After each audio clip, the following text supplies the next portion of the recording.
Good morning, everyone. My name is Imam Wibowo, and I'm going to be your host for today's event. Thank you so much for being here today for the press conference of Cotton Day 2020 Indonesia.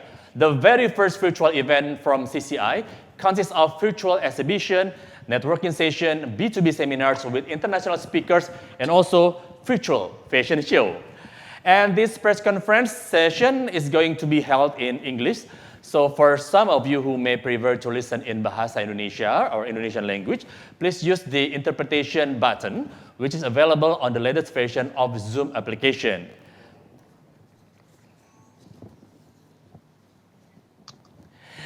All right, before I introduce our speakers for today's press conference, I would like to share a bit about CCI. CCI is a non-profit trade association that promotes U.S. cotton, fiber and manufactured cotton products around the globe, including Indonesia, with 60 years of experience and works with spinning mills, fabric and garment manufacturers, brand retailers, textile association, governments, which has extended to more than 50 countries. Now, without further ado, we will start our media interview, but before that, let's hear from Dr. Andy Do, CCI representative in Indonesia, who would like to give a warm welcome. Ladies and gentlemen, Dr. Andy Do. Good morning, everybody. Good morning, friends from media. I'm glad to see you again this year, as you have been very loyal to us along the few past years. Selamat pagi, Bapak-Bapak dan Ibu-Ibu. This talk will be in English because we have a translator. So I will not talk in Bahasa Indonesia to make the translator do his work. Yeah. So please listen to the Bahasa Indonesia version by pushing the buttons as the MC has mentioned to you. Welcome to this very special event because this year compared to last year, it is 100% virtual. Now, may I explain to you just a little bit quickly what is the agenda that we have today. While we are talking now, since 8 o'clock, there has been two networking areas. On one area, we have the Indonesian participant. They are contacting 16 U.S. cotton shipper directly, one by one, and they are located in America. And in fact, some of them are working in the evening now, and they can connect discussing each other on how to buy U.S. cotton. Maybe what is the price of cotton, maybe what is the shipment, and maybe they will do transaction together. So that is what we call networking market. In parallel, also starting at 8 o'clock this morning, we have also 13 Indonesian textile mills, and they are selling yarn, fabrics, and garments. And the Indonesian participant can come to them and discuss with them on how to buy these items made of 100% US cotton or a mix of US cotton with high quality US cotton. And later on in the part of the program, you will listen to very interesting speeches from 5 presentators. 3 of them are executive from Cotton USA Group. You can see their names and everything in the agenda, and we already give you some details about it. And then we have 2 special guest speakers. One, for example, you will see that he is the ex-CEO of the Walmart Worldwide Group. And the second one is a thinker who will talk to you about the future of the structure of the economy in the world. That is a very interesting subject. And finally, we'll have a fashion show where there are 13 Indonesian mills working with 13, 13 young designer, promising designer, promoting product made of US cotton. And then you will hear the testimony of the 13 Indonesian mills about how they make good money, good profit by buying cotton from USA, turning it into textile fabric and sell it to the world. So that is about the content of today's meeting. Thank you, Pak Imam. Yeah. Okay, thank you, Dr. Andy Do, for your opening remarks. But can you share to us your thought about these events going to be? Oh, the event, well, this is the first time that we do it 100% virtual. So people can listen to it from their office. Some of them are working at home, and some of them are gathering in the factories with one laptop and maybe 5 or 6 people together and watching this event. So I think it is unique, it is creative, and if the media will see the fashion show and the product made of US cotton, they will see how creative the designer have been, and how creative the Indonesian mills also have helped those designers.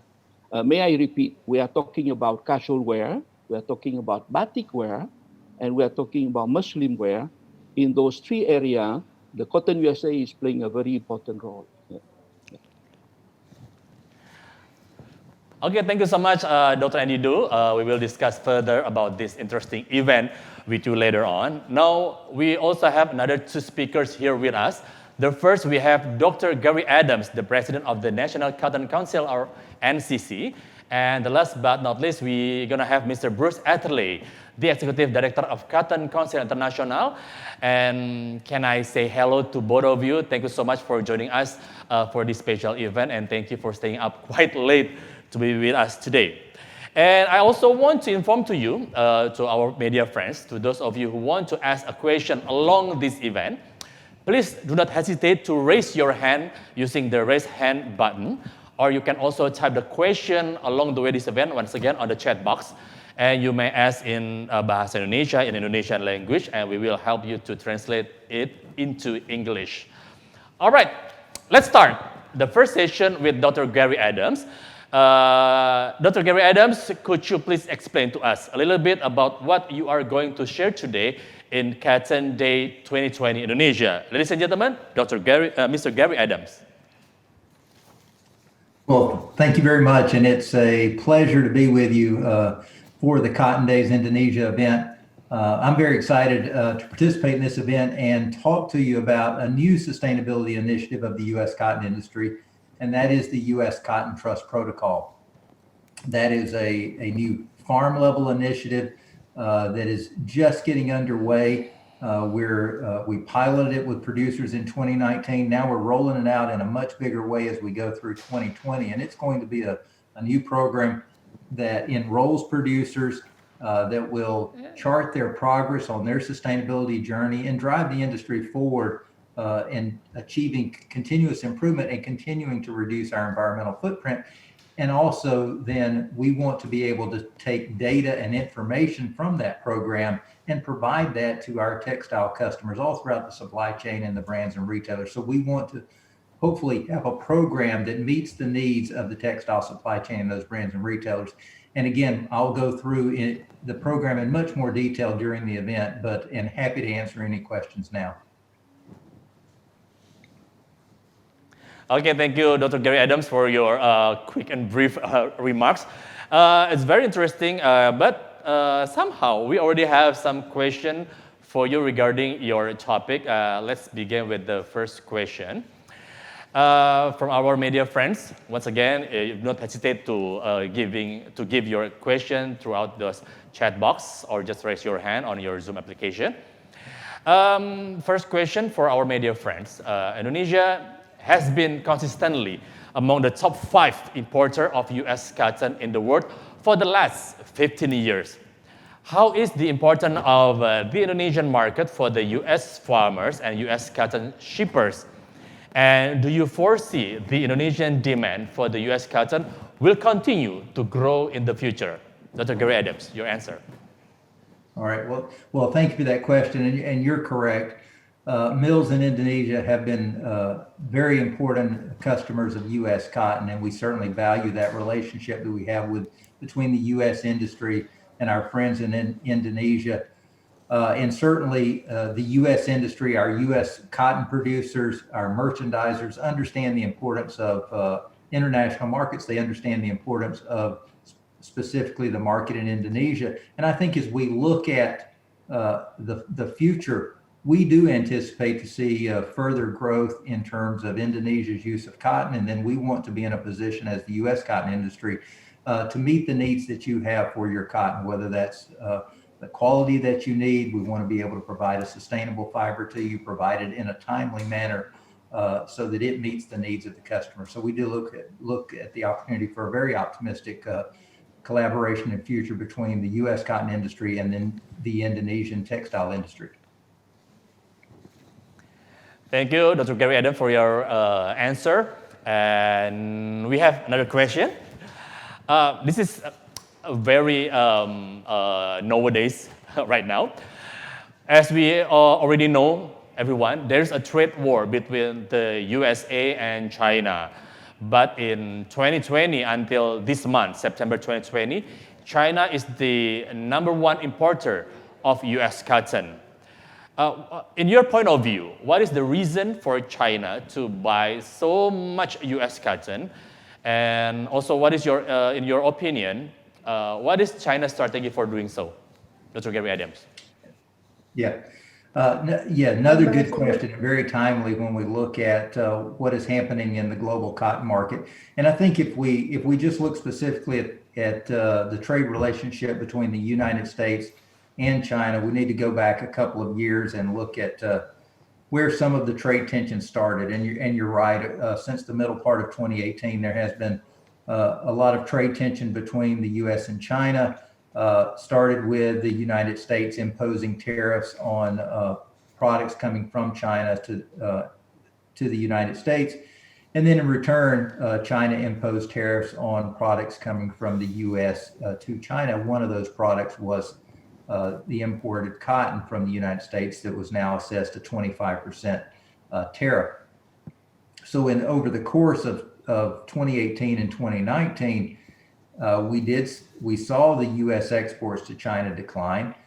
We saw the U.S. lose market share as mills in China were buying from other sources. Namely, I think you could look at Brazil and Australia being suppliers.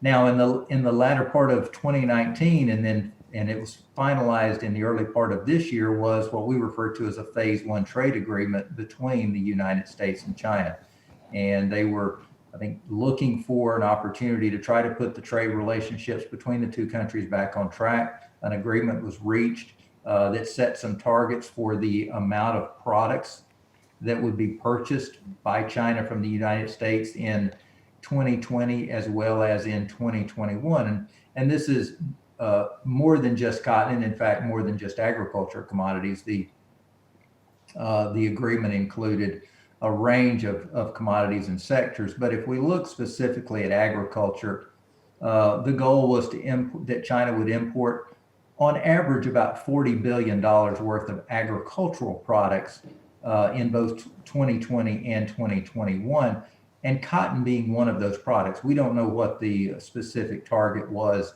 in that Phase 1 agreement, but we can say that as we've looked over the course of the last 6 months or so, that we have seen some strong purchases by China, and you're correct in the question. China is currently the largest customer on the books for U.S. cotton in this current marketing year. I think they have approximately 3 million bales of commitments right now. So again, a lot of what has happened over the last 6 months has largely been the result of that Phase 1 agreement that was reached at the early part of 2020. And again, we'll just have to continue to watch and see how that unfolds as we move through the rest of this year and then also into 2021. All right, thank you, Dr. Gary Adams, for your answer. And from the information that I know, the world production now stands in 2020 at about 125 million barrels. Do you see this world production to increase in the future? And what about the production of U.S. cotton? Will it increase in the future also? Your comment, please, Dr. Gary Adams. Okay. Oh, thank you. Yeah, as we look at kind of the prospects for world production right now, you're right. It's the expectations for this year probably somewhere around 120 to 125 million bales. A lot of that obviously is going to depend on what happens with weather in some key countries. If we just kind of talk specifically about situation in the U.S. Cotton Belt, U.S. cotton production, we did see a slight reduction in the amount of acres or land devoted to cotton in 2020 relative to last year. And then we've also had some weather issues to deal with as we've gone through the growing season. Parts of Texas and the southwestern region of the United States has been undergoing a severe drought. Then at the same time, we've also had some very severe tropical storms and hurricanes that have affected some of the crop as well. So we anticipate production for the 2020 crop to be somewhere between 17 and 18 million bales. Now, having said that, if we look to the future of U.S. cotton production and global cotton production, I think, again, a lot of that's going to be determined by where we see the demand for cotton go in general. Demand has certainly taken a hit as we've come through the COVID pandemic. In fact, USDA says out of the 2019 year that we consume somewhere around 102 to 103 million bales, and the expectations for the current marketing year is somewhere around 112 million bales. So it's recovering, but it's going to take it a little bit more time, I think another couple of years as we see that get back to that trend line level. But looking to the future, I think with growing populations, income returning back to more normal levels, we do anticipate to see global demand for cotton continue to increase as we go forward. That's going to require some additional production to come online. And if the price signal's there, we found that cotton producers will respond and produce that cotton. And I think what we've seen in the United States is that when the price signal is there and weather cooperates with the varieties that we have and the technology that we have in the United States, we certainly have the potential to produce somewhere between 22 and 24 million bales in any given year. And right now I said, this year because of weather and other factors, it's going to be between 17 and 18 million bales. But in the future, if the demand base is there, again, U.S. producers have shown that they can produce 22 to 24 million bales in a given year. Okay, thank you, Dr. Gary Adams, for your answer. And yeah, I think we have another question. We've heard about USCTP, U.S. Cotton Trust Protocols. Could you please explain to us the objective and targets of the USCTP program itself, which is to be launched in 2020 by the National Cotton Council of America, or NCC? Your answer, Dr. Gary Adams. All right. Well, thank you. Yes, if we look specifically at the objectives for the U.S. Cotton Trust Protocol, and again, as a U.S. industry, we established objectives for key environmental metrics of how we wanted to see our U.S. industry go forward with reducing our environmental footprint through 2020. We see the U.S. Cotton Trust Protocol as a very specific initiative to help us as an industry achieve those goals. I think when we look specifically at what we want to achieve with the U.S. Cotton Trust Protocol is first, obviously, have U.S. producers enrolled in the program. We hope to have anywhere between 500 to 750 producers enrolled by the end of this year. More than a million bales of production is our near-term objective as we look at enrollment into the program. And then as we look 3 to 5 years down the road, we want to be in that 5 to 8 million bale range. And again, I think as the demand comes on board, we can see U.S. producers respond. So certainly we want strong participation from our U.S. producers. We also want to see participation by those brands and retailers and see that demand pull for the U.S. Cotton Trust Protocol, because we think it's a program that can and will meet the sustainability needs of the brands and retailers. And at the same time, we see it as an opportunity to continue to work with our producers so that they can reduce their environmental footprint, that they can identify areas on their farming operation to become more efficient with water, become more efficient with energy, reduce greenhouse gas emissions in line, for example, with the Paris Climate Accord. So we see a lot of objectives in terms of our ability to continue to become more efficient with our resources. Okay, thank you, Dr. Gary Adams. What an interesting response. And I think we still have another question to you, sir. Are the targets of USCTP recognized, endorsed, and supported by the major international brand or retailers, and also by the United Nations? And how many international brand or retailers have already endorsed the target of USCTP? Dr. Gary Adams. Okay. All right. Well, thank you. It's a good question. And as we were putting together those objectives for the U.S. cotton industry, one of we sought a lot of feedback and input from the brands and retailers in terms of what their own objectives were.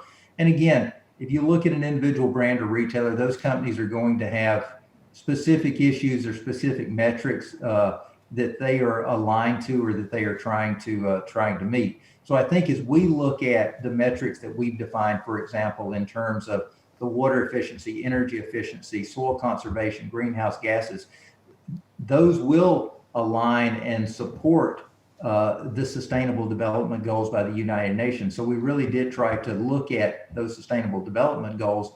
And again, several of those Sustainable Development Goals will be directly supported by what we're trying to do from the U.S. Cotton Trust Protocol. So we do think that as we look at our goals, those align very closely with the goals that brands and retailers have set for themselves, because many of them have already identified key metrics that's important to those companies, such as greenhouse gas emissions and water. Now, we continue also to talk to a number of brands and retailers in terms of their joining the U.S. Cotton Trust Protocol. So we're in the early stages of that as we've just now started to roll that message out.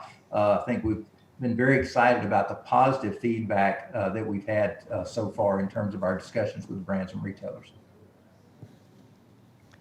Okay, thank you so much, Dr. Gary Adams. Nice to know about the recognition that has been received from our international brands or retailers about this USCTP.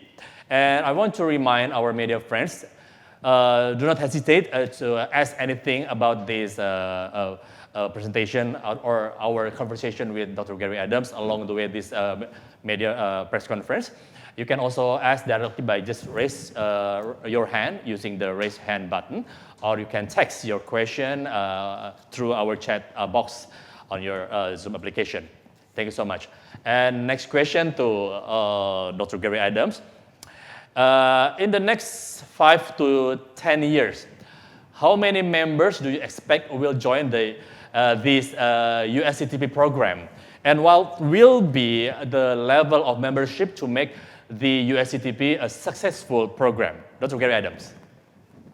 Yeah, I think as we look at, if we talk about over the next 5 years, and we've put together some numbers, I won't give you an exact number. We certainly hope that we're counting the membership. When we look at U.S. producers, for example, we want to have a significant portion of U.S. producers that are enrolled in the program and a significant number of bales that are enrolled in the program. I think when we look at the brands and retailers and the mills and manufacturers enrolled, we see the opportunity for that, frankly, to be, you could count that up into the thousands probably when we look at the potential if we're talking about 5 years down the road. So I do think, without setting an exact number, I do think we have some targets and we have some goals. And at the end of the day, I believe it's not always about the number of the brands and retailers. It's ultimately about the number of bales that are pulled through the system. And I think that's what we want to see, is that we want to see strong recognition by the brands and retailers of the U.S. Cotton Trust Protocol and pulling bales through the system. Thank you, Dr. Gary Adams, for your answer. Thank you so much for your time, for joining us for this press conference. We wish you a successful future, and we cannot wait to hear more from you at the seminar later on. And for those unanswered questions, do not worry, media friends, we will send the answer to you by email personally. Thank you so much. And now we are moving on. We will have more discussion now with Mr. Bruce Atherley, the Executive Director of Cotton Council International. And hello, Mr. Atherley, good to see you again. Please give us a little bit of information about the topic you are going to talk this morning. Mr. Bruce Atherley. Well, first I'd like to say it's great to see the press again. I really miss being in Jakarta with all of you, as I've been for the last 3 years. You can see I'm wearing my batik. Okay, so I'm dressed as if I'm in Indonesia. So tonight I'll be talking about a new program from Cotton Council International called Cotton USA Solutions. And this program is a suite of 5 different offerings that we are taking to mills and manufacturers in Indonesia and around the world as a way to help companies be more profitable, which is particularly important, obviously, in this time of COVID. Shutdown has been very, very tough for businesses in the textile supply chain. Most businesses are still operating at only 50 to 75% of capacity. So the ability to run very efficiently, have less waste, and really make more money is paramount. And so this program is designed to help mills to do that. Thank you so much, Mr. Bruce Atterley, who is looking great in your batik this morning. Okay, I'm sure this topic will be very interesting. Yes, Pak MC, Dr. may Andy? I have a big hand of applause for Pak Bruce because he's sure. wearing the batik Sure. of Indonesia. Okay, thank you so much. Thank you Please for. ask all the 16 media to give a big hand of applause for him. Yeah. Thank you so much, Mr. Bruce Atterley, for appreciating our national culture, national icon. All right, let's moving on. We already have some question for you, Mr. Atterley. Once again, I would like to remind our media friends, do not hesitate to ask any question regarding our topic and our conversation, our chit chat with our friends from CCI and also from this morning press conference. Just raise your hand or text your question on your chat box provided. Okay, first question. I think we already have a question from Mr. Eko, a journalist of medcom.id. So, Mr. Bruce Atterley, would you please explain to us the objective and targets of the Cotton USA Solution Program to be launched by CCI in 2020 in Indonesia? And what will be the benefits that the Indonesian mills will get from this program? Mr. Bruce? Sure. So the target really is any mill that is interested in using U.S. cotton.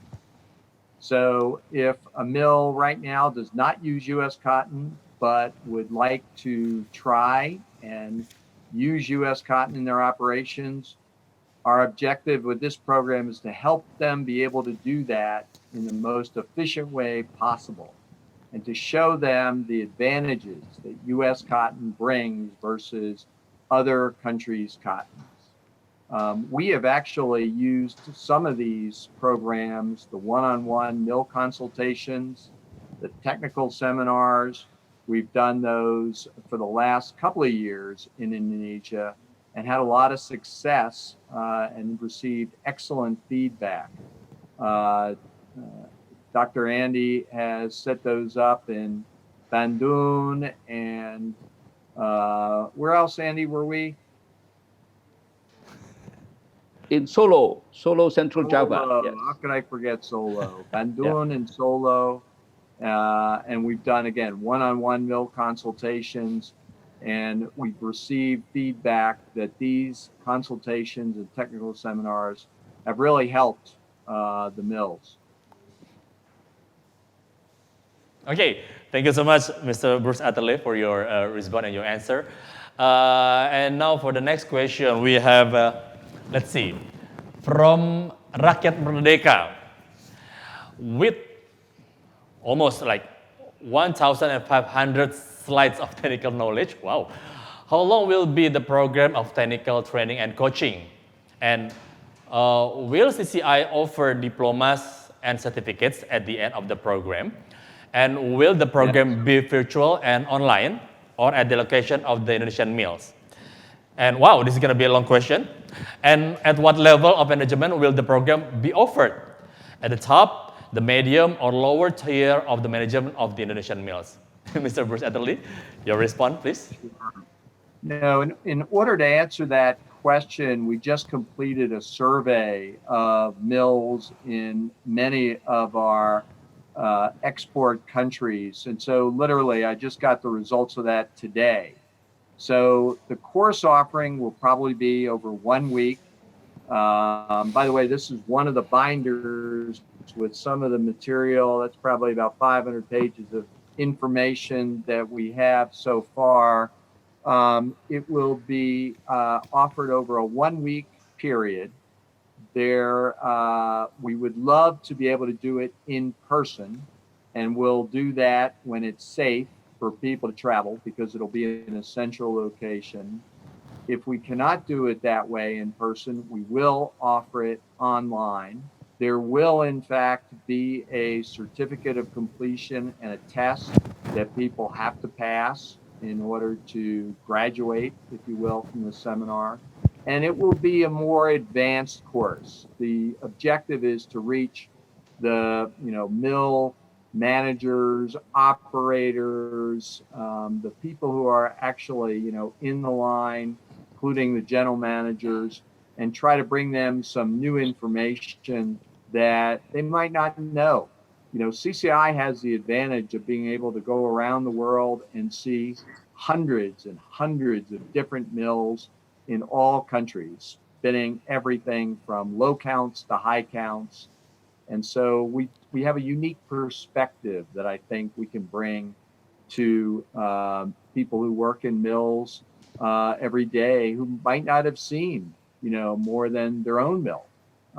So it's an opportunity to enhance their knowledge base. Okay, thank you, Mr. Bruce Adderley, for your answer. I think you are ready for the next question. Mr. Bruce Adderley, would you please explain the objective and targets of the virtual mill doctor program from CCI, and how will it be implemented, and what are the benefits for the Indonesian mills to get from such a program? Mr. Bruce? Sure. Well, again, in the era of COVID, CCI has had to adapt our offerings to meet, the needs of our customers, like the mills and manufacturers of Indonesia. Hence the virtual seminar that we're doing tonight.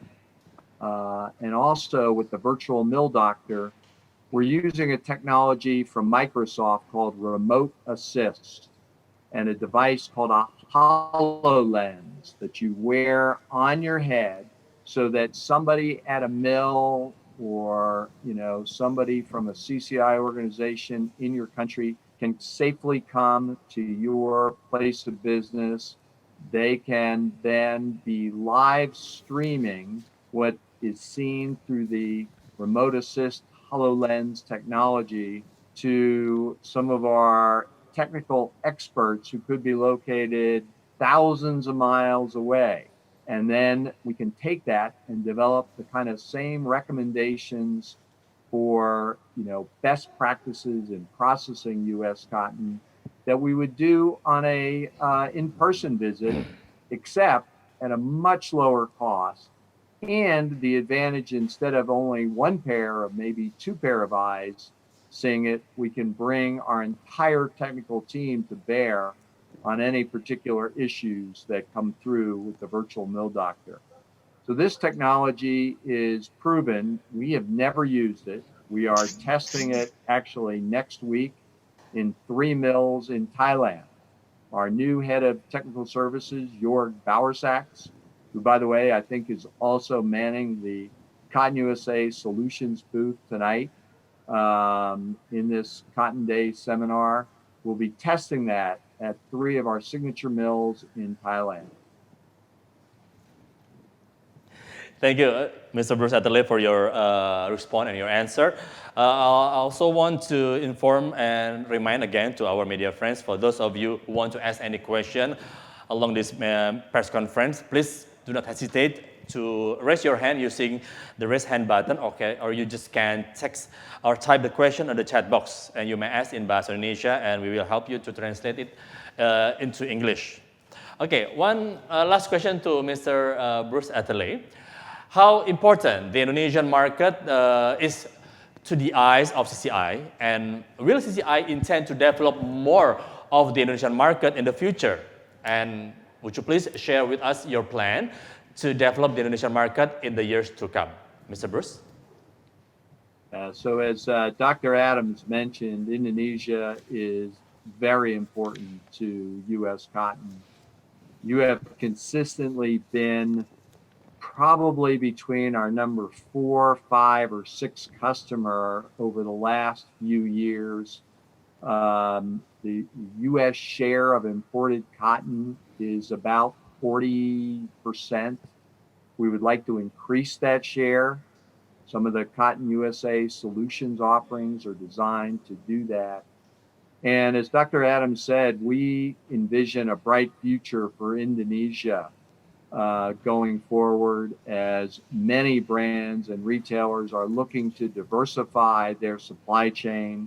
They're looking for new suppliers of high quality goods that can be exported to Europe and the United States. And I think Indonesia is perfectly positioned. You know, having visited several mills and been to your country several times, I think everybody is very impressed with what the Indonesia textile industry brings to bear in terms of producing high quality goods manufactured in a timely way for big brands, whether they're from the U.S. or Europe. So again, we see a bright future for Indonesia and continue to be optimistic. And we will continue, by the way, to invest a lot of time, money, and energy, like with things like the Cotton USA Solutions and the U.S. Cotton Trust Protocol in Indonesia. Okay, thank you, Mr. Bruce Atherley, for your answer for those questions. I believe that many people, particularly the attendants of Cotton Day 2020, will be thrilled to hear from your session in the B2B seminar. And once again, also big thank you for wearing our traditional culture batik for this special event. And for the unanswered question, do not worry, media friends, we will send the answer to you by email personally. Thank you so much. And for our last session for today's media interview, for our media conference, we will continue to discuss a question about Cotton Day 2020 Indonesia. And I think this question is going to go to Dr. Andy Do. And once again, do not hesitate to give your question. Just raise your hand or just type your question at the chat box provided. Okay, question. Pak Imam, yes. may I say a few words, Pak Imam? Sure, Dr. Andy, please. Yeah, to Dr. Gary and Mr. Bruce, thank you so much for being with us. I know that you have to prepare yourself for the continuation of this program. If you wish to leave the press conference now, please do so. If you would like to stay with me, you are also welcome. But you have the option to do that because I know that you have a very busy program. And thank you very much for helping. Yeah. All right, back to Pak Imam. Please, Pak Imam. Yeah. Okay, thank you, Dr. Andy Do, for such a a word to Dr. Gary Adams and also Mr. Bruce Atherley. I think the next questions will ask Dr. Andy Do to please to kindly ask this question. First question we have from Wei Seriawan from Mix Magazine. Out of the Cotton Day topic, how many is the U.S. cotton capacity for Indonesia per year? And is there any difference in this pandemic situation? Is there any challenges regarding the supply system to Indonesia nowadays? Dr. Andy Do, please answer the question. Yes. I think in terms of production of U.S. cotton and in terms of supply of U.S. cotton to Indonesia, I think the supply chain has no problem at all. Everything is very efficient and running is very smooth.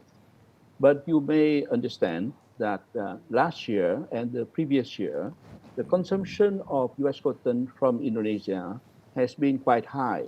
But this year, because of the pandemic crisis, then of course the importation of U.S. cotton has decreased substantially as compared to last year.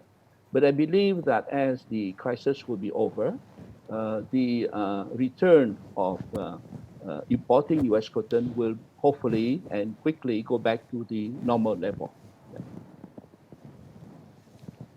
Okay, thank you, Dr. Andido, for your response. And for the next question, we have a question from Mr. Ferry, Berita Satu. How big is the Indonesian market value to cotton day yearly? And in which position globally is Indonesian market? Is it the first position? Maybe. Dr. Andido? Well, let me give you some figures. In the past 15 years, as Mr. Bruce has mentioned, the Indonesia position has been either 4th, 5th, or 6th position, and consistently for the last 15 years. We have never been number 1 because China and Vietnam are big consumers of U.S. cotton. But the amount is not small from Indonesia. About between 900,000 to 1 million bales per year. In terms of dollars, that will represent about 450 million US dollar to 500 million US dollar per year of value of imported cotton from US to Indonesia. Just one more information for you to know. Indonesia has been importing 2 main agricultural products from America. The number 1 is the soybean. Every year it's about $1 billion of soybean. And cotton is number 2 with between $450 million to $500 million per year. So that is a substantial amount of money. That's why Mr. Bruce and Mr. Gary has mentioned that Indonesia is very important market for the US cotton. Yeah. Thank you, Dr. Andido, for your response. And the next question from Mayang Nova Magazine. For 5 years of Cotton Day Indonesia, what is the newest innovation that is different from the previous years? Dr. Andido? Definitely. From the previous year, it is meetings, B2B seminars, and fashion show in a hotel in Jakarta. So we can meet, we can discuss things, we can see things, we can say hello to each other face to face. This year is completely different. It is 100% virtual. But what we have done, which we have not done before, is we have created 2 rooms for networking. One room where you have the Indonesian participants, and I welcome the press to go into those rooms. They can contact the US cotton shipper directly, one by one. They have 16 of those shippers. They can talk to them, ask about the question of price of the cotton, or asking about how to buy US cotton from America. In parallel, the press and the participants can go also to the networking area of the 13 Indonesian mills. In there, they can ask questions about how to buy yarn, fabrics, or garments from those 13 Indonesian mills. And I think this is unique. This is very, very different. Also, as usual, we have 5 presentations from 5 experienced business people from America. And of course, we have the fashion show, which we do every year. And in the fashion show, not only you can see the fashion show itself, composed of casual wear, batik wear, and Islam wear, but you can also hear the testimony of the 13 Indonesian mills who will say what kind of activity they were able to do and what kind of profit they can do by using US cotton from America. So I think it will be quite an interesting day. And I welcome the media, we have all the media here, to come and visit those places and stay for the presentation and the fashion show. And please do not forget, we have it in English, but we have it also 100% in Bahasa Indonesia with instant professional translator. Thank you. Okay, thank you, Dr. Andido, for your answer, and thank you also for your time. And also thank you so much for our media friends for all those questions. And for the unanswered questions will be answered via email personally. Once again, thank you so much. And we are about to finish the session of Cotton Day 2020 Indonesia press conference. But before we end the session, why don't we let's take a photo together. And for our media friends, would you please turn on your video so we can take photos together, our group photo, virtually. So please, could you please turn on your video on each of your computer? Are we ready? All right. Is everybody already turned on your video? We're gonna have our group photo together with with Dr. Andy Do, and if Dr. Gary Adams and also Mr. Bruce Atherley still with us at this moment. Oh, Mr. William Bettendorf just have joined us. Hello, Oh, Pak William. Mr. William, how are you? Good evening there.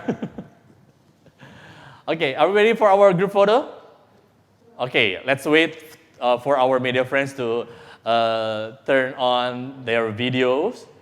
Okay, do not hesitate. Okay, let's seize the moment. Let's celebrate the moment. Let's take a picture together, virtually. All right. Once again, if you want to know more about Cotton USA, you can check the information on their website, which is cottonusa.org. Once again, cottonusa.org for more detailed information about Cotton USA. Okay, are we ready for our group photo? Media friends, don't be shy. All right. Okay. I can see some of our media friends do not turn the video yet. Would you please? Don't be shy. Okay, we have Dr. Gary Adams, Dr. Andy Dodd, and also Mr. William joining us for our group photo together for this Cotton Day 2020 Indonesia press conference. Okay. Okay, can we just proceed for this photo? Okay, just please follow my cue on. I'm gonna count to 3 and just give your big smile. All right, everybody, for this Cotton Day 2020 Indonesia press conference, we're gonna do our group photo. 1, 2, 3, big smile. All right, thank you so much. Once again, thank you so much to Dr. Gary Adams, Dr. Andy Do, and Mr. Bruce Atherley. We wish the event will be a huge success and will bring many insightful knowledge and open a new network for everyone within the textile industry in Indonesia. And of course, big appreciation, big thank you to every media representative for your time joining our press conference. And once again, if you want to know more about Cotton USA, you can check the information, detailed information on their website, which is cottonusa.org. And for media friends, please also join us in Cotton Day 2020 via 6 Connects. All right, thank you so much. We'll see you again later on our B2B seminar and Cotton USA, the cotton the world trusts. Thank you so much. Thank you. Thank you.